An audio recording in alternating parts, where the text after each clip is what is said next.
Hello friends, welcome back to our channel. मैं हूँ paddy और मैं हूँ प्रतीक्षा। दोस्तों, आज हम रिएक्शन करने वाले हंसी टीवी का वीडियो है जिसका टाइटल है was the prophet Noah sent to India according to Islam.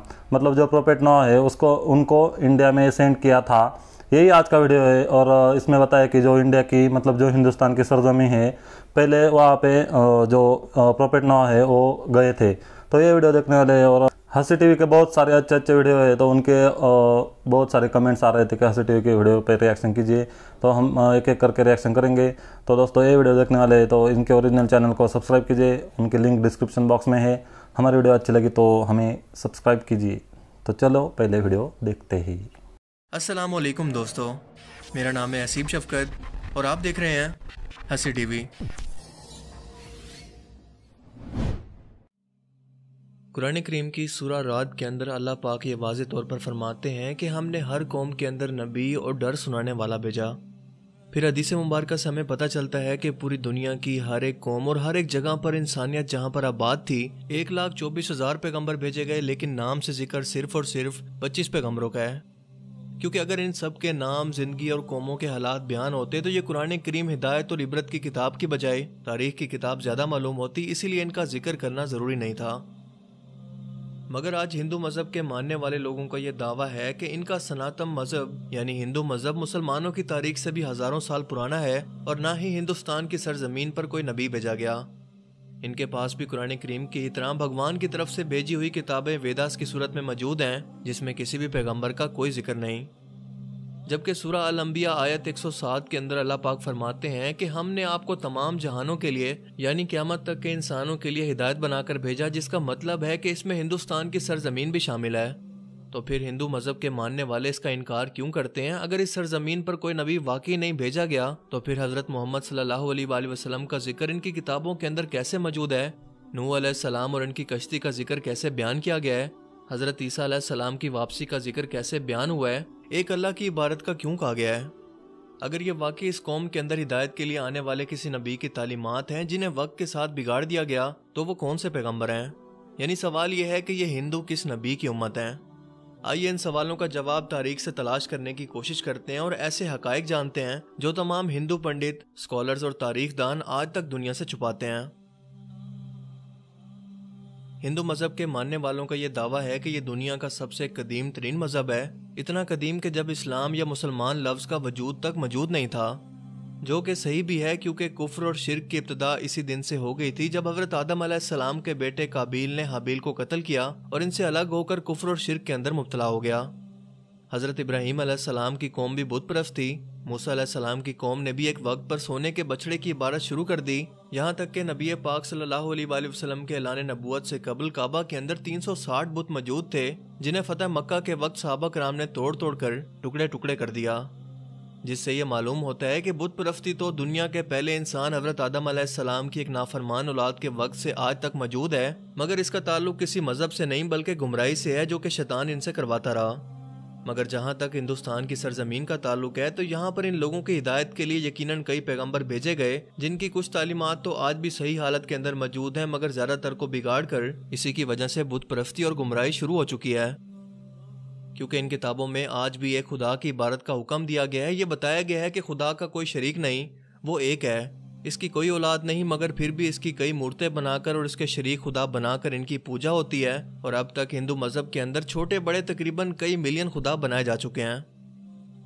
Hindu scholars का यह दावा है कि इस्लाम की शुरुआत आज से 1400 साल पहले हुई, मगर हिंदू मज़हब इससे भी पहले दुनिया का पुराना तरीन मज़हब है, इसीलिए इस्लाम का हिंदुस्तान की सरजमीन से कोई ताल्लुक ही नहीं है।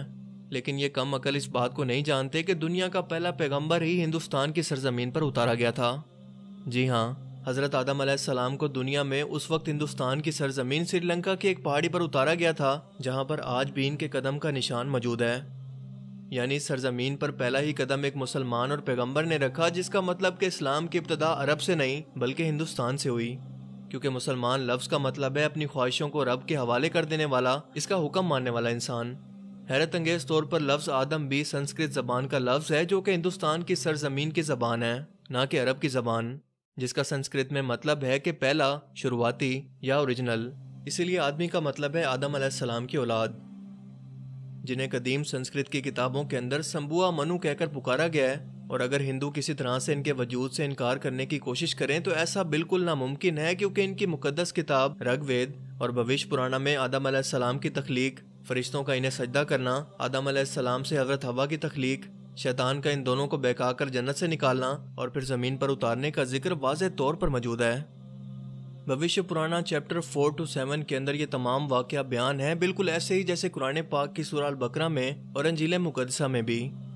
मत्तिस्या पुराना के अंदर लिखा है कि खुदा ने आदम अलैहिस्सलाम के जिस्म को 2 हिस्सों में तकसीम किया, एक को संबुआ मनु यानी आदम और दूसरी को फीमेल यानी शत्रु पाका बनाया, जिन्हें मुसलमान हजरत बीबी हवा के नाम से जानते हैं। जिसका मतलब अगर इन तीनों दुनिया के सबसे बड़े मज़ाहिब के अंदर एक जैसी चीज़ें मौजूद हैं तो इनका सोर्स भी एक ही होना चाहिए, यानी एक खुदा। श्रीलंका की सरजमीन से हिंदुस्तान की सरजमीन को जोड़ने के लिए कदीम तरीन कुदरती ब्रिज आज भी हजारों सालों से पानी के दरमियान मौजूद है, जिसका बनना कोई इत्तफाक नहीं है। इसके बाद सबसे अहम सवाल यह है कि इस हिंदू सरजमीन पर किस पैगंबर को भेजा गया होगा। क्या इस बारे में हमें तारीख में कोई शवाहिद या सबूत मिलते हैं?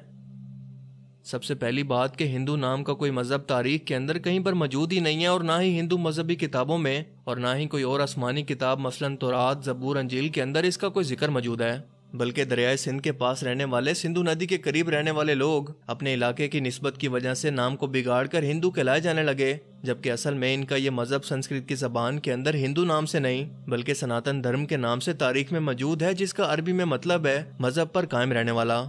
जिसका बिल्कुल ऐसा ही मतलब कुरान करीम की सूरह रूम के अंदर भी मौजूद है, जहाँ पर इस्लाम को हमेशा बाकी रहने वाला दीन कहा गया है। यानी सनातन धर्म का मतलब ही मजहब इस्लामी है। तारीख के हवालों और मजबूत दलाइल से ये पता चलता है कि ये वेद किसी और पैगंबर पर नहीं बल्कि आदम सानी यानी हजरत नूह अलैहिस्सलाम पर उतारे गए, जिसमें इन्हें महानुआ कहा गया है। वेदों में पैगंबर और अजीम शख्सियात के लिए मनु का लफ्ज इस्तेमाल किया गया है, लिहाजा नूह अलैहिस्सलाम को बड़े सैलाब वाला मनु कहकर बयान किया गया है और इनकी कश्ती से लेकर सैलाब तक का तमाम वाक़या तफसील से मौजूद है, जैसा कि कुरान करीम की सूरह हूद में और बुक ऑफ जेनेसिस चैप्टर 7 के अंदर भी ये बयान है। वेदों में लिखा है कि जब बड़े सैलाब के बाद दुनिया फिर से आबाद होगी तो मैं इन वेदों को नाफिज करूंगा, और भविष्य पुराना चैप्टर 4 to 7 के अंदर नूह अलैहिस्सलाम के तूफान के बारे में बयान किया गया, और ये भी कि इस मनु को खुदा ने कश्ती बनाकर इसके अंदर जानवरों को सवार करने का हुक्म दिया, जिसके बाद एक अजीम तूफान आया जिसने भारतवर्ष यानी हिंदुस्तानी सरजमीन पर जिंदगी को खत्म कर दिया। लफ्ज नूह संस्कृत जबान के अंदर भी मौजूद है, जिसका मतलब है बोट यानी कश्ती वाला, वही मतलब जो कि अरेबिक जबान के अंदर है। इस दौरान ये वेदास फ्यूचर के बारे में बयान कर रही हैं कि कैसे एक बड़ा तूफान आने वाला है और कैसे एक बार फिर से इंसानियत की शुरुआत होगी। और वेदास में नूह अलैहिस्सलाम को कुल 74 जगह पर नाम के साथ बयान किया गया है। फ्रांस के एक राइटर A.J.A. डुबोइस ने हिंदू मजहब और रिवायात को 40 साल तक पढ़ा और बताया कि तूफान नूह के बाद हिंदुस्तान की सरजमीन एक सैरा की तरह थी जिसे आबाद किया गया, और खुद वेदास भी बार बार नूह अलैहिस्सलाम को ही मुखातिब करके इनके वाक़यात बयान कर रही हैं, जिसका मतलब कि हिंदुस्तान की सरजमीन और नूह अलैहिस्सलाम के दरमियान एक ताल्लुक मौजूद है। और तूफान नूह के बाद जिन वेदास को नाफिज करने का बयान किया गया था वो हजरत नूह अलैहिस्सलाम की ही तालीमात थी, जो इस तूफान के बाद इस हिंदू सरजमीन पर इनके एक बेटे की नस्ल से आगे फैलना शुरू हुई, जिसके बाद इस कौम ने गुमराह होकर बुत परस्ती करनी शुरू कर दी, क्योंकि तारीख के हवालों से हमें पता चलता है कि नूह अलैहिस्सलाम की कौम के जैसे देवी देवताओं की पूजा करने का तस्वुर दुनिया में कहीं और मौजूद नहीं था। कुरान करीम में नूह अलैहिस्सलाम की कौम को साबी कहा गया है, जो कि इराक की सरजमीन को कहते हैं, जहाँ पर हजरत इब्राहीम अलैहिस्सलाम पैदा हुए, जिनकी कौम यही मुशरिक थी, जिन्होंने नूह अलैहिस्सलाम और इनके दरमियान आने वाले तमाम नबियों की तालीमात को या तो बदल दिया था या फिर भुला दिया था और इन्हीं बुतों की पूजा करती थी। इसके अलावा ये फरिश्तों की भी इबादत किया करते थे, इसीलिए खुदा के साथ साथ इन लोगों ने फरिश्तों की मूर्तियां बना बना कर इन्हें भी खुदा का दर्जा देना शुरू कर दिया, बिल्कुल ऐसे ही जैसे हर बड़े काम पर अल्लाह ताला ने फरिश्ते मुकर्रर किए हैं और वो अपने हर बड़े काम के लिए अल्लाह ताला की तरफ से पाबंद हैं। इसी तरह से इन लोगों ने हर काम करवाने के लिए एक अलग अलग खुदा मूर्तियों की सूरत में बना लिया। ये लोग सितारों और आग के भी पुजारी थे, इसलिए आज भी हिंदू कौम सितारों के इल्म के अंदर इतना यकीन रखती है और आग की भी परस्तिश करती है, इसे मुकद्दस जानती है। मगर सबसे अहम सवाल यह है कि यह सब जानकर भी और अपनी किताबों के अंदर वाज़े तौर पर एक खुदा और पैगंबरों की तालीमात को वाज़े तौर पर देख कर भी हिंदू कौम इसका इनकार आखिर क्यों करती है? क्यों नहीं मानती कि अल्लाह ताला के वादा के मुताबिक इनकी कौम के अंदर भी अल्लाह का पैगाम उतारा गया, इन्हें भी डर सुनाया गया? ये बात समझने के लिए आपको सही बुखारी की एक हदीस मुबारका के बारे में जानना होगा कि अबू सईद से रिवायत है कि रसूल पाक सल्लल्लाहु अलैहि वसल्लम ने फरमाया कि क़यामत के दिन हज़रत नूह अलैहिस्सलाम और इनकी कौम को बुलाया जाएगा और अल्लाह ताला नूह अलैहिस्सलाम से ये सवाल करेंगे कि क्या आपने अपनी कौम तक मेरा पैगाम पहुंचा दिया था। हज़रत नूह अलैहिस्सलाम कहेंगे कि बेशक मेरे मालिक। जिसके बाद नूह अलैहिस्सलाम की कौम से पूछा जाएगा कि क्या नूह ने मेरा हुक्म तुम तक पहुंचा दिया था। ये लोग इनकार करेंगे कि नहीं, हमारे पास कोई भी डर सुनाने वाला नहीं आया, हमें आपका कोई पैगाम नहीं मिला। अल्लाह ताला नूह अलैहिस्सलाम से फरमाएंगे कि आपका गवाह कौन है।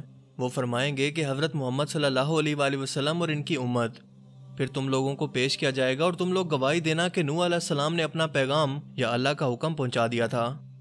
जिसके बाद नबी पाक सल्लल्लाहु अलैहि वसल्लम ने सूरह अल बकरा की आयत 143 पढ़ी कि और इसी तरह से हमने तुम्हें उम्मत वस्त बनाया, यानी दरमियानी उम्मत बना दिया, ताकि तुम लोगों पर गवाह रहो और रसूल तुम पर गवाह रहें। जिससे ये साबित हुआ कि ये हिंदू कौम कभी भी अपने नबी नूह अलैहिस्सलाम की तालीमात या किसी और पैगंबर को तस्लीम नहीं करेंगे और हिंदुस्तान की सरजमीन का असल मजहब इस्लाम ही था, जो कि बिगाड़ की वजह से अपनी असल शक्ल को खो चुका है। आज ये हमारी जिम्मेदारी थी कि हम इन लोगों तक अल्लाह का पैगाम सही हालत के अंदर पहुंचाते, क्योंकि हमारे रसूल को तमाम जहानों के लिए रहमत बनाकर और डर सुनाने वाला बनाकर भेजा गया। अब क़यामत तक क्योंकि किसी रसूल या पैगंबर ने नहीं आना, इसलिए अब ये काम उम्मत मुस्लिमा के ज़िम्मे है, जिनसे क़यामत के रोज़ इस बारे में सवाल किया जाएगा। डॉक्टर जाकिर नाइक और अहमद दीदात जैसे लोगों ने मौजूदा दौर के अंदर इसकी बहुत कोशिश की और काफ़ी हद तक अपनी तहकीक से लोगों को मुसलमान भी किया, इन्हें लॉजिकली तौर पर हकीकत तक पहुंचाने में कामयाब रहे। मगर अफसोस कि हमारे मुल्क पाकिस्तान में फ़िरका वारियत से भरा हुआ दीन इस अंदाज के अंदर मौजूद है, जो कि हम पूरी दुनिया में तबलीग के तौर पर पेश करने के काबिल नहीं है, क्योंकि आज का मुसलमान तहकीक के मामले में और इल्मी मैदान में दुनिया से बहुत पीछे रह चुका है। अल्लाह ताला हमें समझने की और अमल करने की तौफीक अता फरमाए, आमीन। तो वाकई में बहुत ही अच्छा वीडियो था। और जो प्रोफेट नूह अलैहिस्सलाम है उनको सबसे पहले इंडिया में भेजा था, मतलब जो इंडिया की जो हिंदुस्तान की सरजमी है उसे बोल सकते हैं कि जो पहले हज़रत आदम थे उन्होंने ये इस वीडियो में बताया। जैसे हमें उसके अलावा कुछ मालूम नहीं, ये वीडियो देखकर हम बता रहे हैं सिर्फ। और उन्होंने बताया कि जो हज़रत आदम थे उनको सबसे पहले हिंदुस्तान की सरजमीन पर उतरा था, जो कि श्रीलंका में एक पहाड़ी पर स्थित है। और वहाँ पे उनके अभी भी उनके जो पैरों के क्या बोलते क्या अवशेष निशान वो जतन करके रखे हैं, ऐसा उनका कहना था। और उसके बाद भी जैसा कि उन्होंने आगे बताया कि जो प्रोफेट नूह अलैहिस्सलाम है उनको जब मतलब इंडिया के लोग मतलब हिंदुस्तान के लोग ऐसा कहते हैं कि जो 1400 साल पुराना इस्लाम धर्म है उससे पहले ही जो हिंदू धर्म है वो है। लेकिन इन्होंने इस वीडियो में बताया कि उससे पहले भी प्रोफेट नूह अलैहिस्सलाम इंडिया में हिंदुस्तान में आए थे। मतलब ऐसा है कि जो इंडिया में हिंदुस्तान में लोग हैं वो मूर्ति की पूजा करते हैं, आग की पूजा करते हैं, सितारों की पूजा करते हैं। तो उनका कहना है कि सिर्फ एक देवता की मतलब सिर्फ अल्लाह की पूजा करो, अल्लाह की इबादत करो। और जैसा कि इस वीडियो में बताया हमें काफ़ी अच्छा लगा। और हंसी टीवी के बहुत सारे वीडियो है जो कि हमने किए हैं और ये भी वीडियो मुझे काफ़ी अच्छा लगा। इसकी बहुत सारी रिक्वेस्ट आ रही थी, इसलिए हमने ये वीडियो चूज़ किया। और जो प्रोफेट नूह अलैहिस्सलाम है उनको अल्लाह जब क़यामत का दिन आएगा तब अल्लाह उनको पूछेंगे कि आपने हमारा पैगाम सभी लोगों तक, आपके मुल्क के लोगों तक पहुंचाया। तो वो बोलेंगे बेशक अल्लाह, बेशक हुजूर, जो हमने आपका पैगाम है वो सभी कौम तक पहुंचाया है। लेकिन जब अल्लाह वो कौम को पूछेंगे, लोगों को पूछेंगे, तो लोग यही बताएंगे कि हमारे पास ऐसा कोई आपका डर मतलब डर सताने वाला या ऐसा कुछ बताया कि वो हमारे पास पहुंचा ही नहीं है। तो उनको फिर से अल्लाह बुलाएंगे और पूछेंगे कि आपका जो सबूत है वो दिखाएं हमें। तो वो बोलेंगे कि हुज़ूर पाक सल्लल्लाहु अलैहि वसल्लम वो हमारे सबूत है। तो उनको ही पूछेंगे तो वो बोलेंगे कि लोगों को हमारा जो पैगाम है वो आप तक पहुँचाया कि नहीं। सब कौम को यही बोलना चाहिए कि हमारे पास पैगाम पहुंचा था और पहुंचा ही है, ऐसा इस वीडियो में बताया है। तो वाकई में ये बहुत ही अच्छा वीडियो था। और उसके बाद जो हुज़ूर पाक सल्लल्लाहु अलैहि वसल्लम उन्होंने एक सूरह बकरा की आयत नंबर 114 या ऐसा कुछ बताया इस वीडियो में। उसमें उन्होंने बताया कि जो नबी की उम्मत है ऐसा कुछ इस वीडियो में बताया, तो हमारे कुछ ध्यान में नहीं रहा ना। तो वही है आज का वीडियो, काफ़ी अच्छा था। और आपको कैसा लगा बताइए। और जो प्रोफेट नूह अलैहिस्सलाम है उनके बारे में हमने बहुत सारे वीडियो नहीं किए लेकिन सुने हैं। तो उस पर हम रिएक्शन करेंगे। यदि आप चाहे तो आप हमें कमेंट करके बताइए। हमारे चैनल पे पहली बार आए तो लाइक कीजिए, शेयर कीजिए और सब्सक्राइब कीजिए। ठीक है दोस्तों, मिलते हैं अगले वीडियो में। तब तक अपना ख्याल रखिएगा, खुश रहिए। और आपका रमज़ान का महीना चालू हो गया है तो दोस्तों हम उस पर भी एक वीडियो लेके आने वाले हैं। क्या रमज़ान के बारे में एक वीडियो है तो वो हम लेके आने वाले हैं। तो आप हमारे चैनल पे बने रहिए और आपको ढेर सारी शुभकामनाएं। मतलब आज से रमज़ान का महीना चालू हो रहा है, आपका रोज़ा रहता है, बहुत कुछ मतलब वो हमें ज़्यादा पता नहीं, इसलिए हम वीडियो करने वाले हैं। उससे हमें पता चलेगा कि आप लोग क्या करते हो, हमारे मुस्लिम भाई बहन। और हमारे यहाँ एक चाचा है, वो भी ऐसे उन्होंने आज से रखा है, शायद आज से ही चालू है। तो देखेंगे दोस्तों उसकी वीडियो, आप हमारे चैनल पे बने रहिए। ठीक है दोस्तों, मिलते हैं अगली वीडियो में।